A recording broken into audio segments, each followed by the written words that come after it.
It's frustrating, right? You scroll through a dozen listings, see glossy photos of sleek boards that promise crystal-clear 4K displays and booming sound, only to discover once they're mounted that the camera never actually tracks the presenter, the audio sounds tinny, and the touch latency makes every annotation feel like a chore. I've been there, and that's why today I'm digging into the AYSTekMann 75-inch smart board, the kind of all-in-one interactive whiteboard that claims to replace a projector, a sound system, a conference camera and a separate whiteboard all at once. Link is in the description if you want to check the product details on Amazon.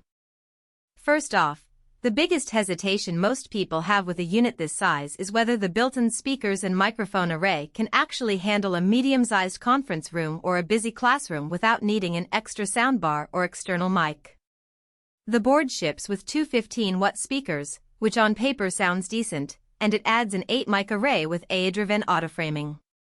In my testing environment, a 20-foot by 15-foot conference room with a typical whiteboard wall, the speakers filled the space with clear dialogue for up to 8 participants sitting around the table. The bass is tight enough to give a little presence to video calls, but you won't mistake it for a concert hall subwoofer. If you're planning to stream movies after a meeting, the board will handle dialogue nicely, but the low-end frequencies won't give you that cinematic boom you'd get from a dedicated home theater soundbar. So for everyday business use or lesson plans, you get solid clarity without the need to add a separate speaker. The camera is where the smart part really tries to shine. The AI algorithm tracks the speaker and automatically frames them, which is handy when you're moving around the room or have multiple presenters.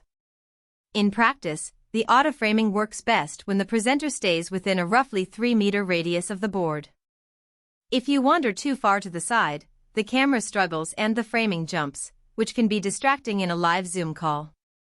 That said, for a typical classroom where the teacher stands close to the board, the framing is smooth enough that you don't have to manually adjust the view every few minutes.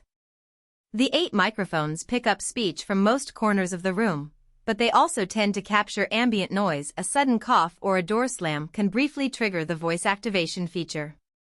Turning off the auto-listen mode and using the manual mute button on the remote solves that, but it's something to be aware of if your space isn't acoustically treated. Now, let's talk about the 4K UHD Touch Screen. The 75-inch panel is bright enough to compete with daylight coming through windows, and the colors stay vivid even after a few hours of use. The touch latency is low enough that writing with a stylus feels natural, and you can have up to 4 users annotating at the same time. In a collaborative brainstorming session, the board allowed each participant to draw on their own layer without noticeable lag, which is a big win compared to cheaper interactive displays that choke under simultaneous input.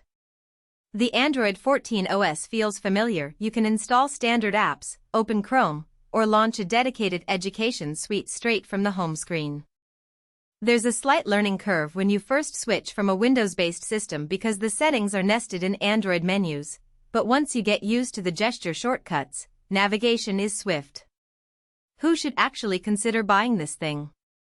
If you run a medium-sized conference room, a modern classroom, or a collaborative space that needs a single device for presentations, video calls, and interactive work, the AYSTekMann board gives you a lot of functionality for the price.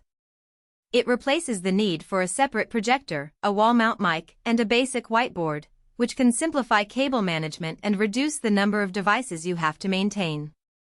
Schools that want to bring digital lessons to every student will appreciate the multi-user touch and the ability to pull up educational apps without an extra computer. On the other hand, if you're a home user looking for a home theater upgrade, this is probably overkill.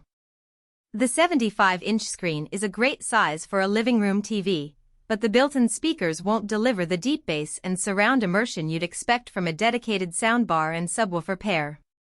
Likewise, if your meeting space is very large, say a 30-foot hall or an auditorium, the 15-watt speakers will sound thin, and you'll likely need an external PA system to make everyone hear clearly.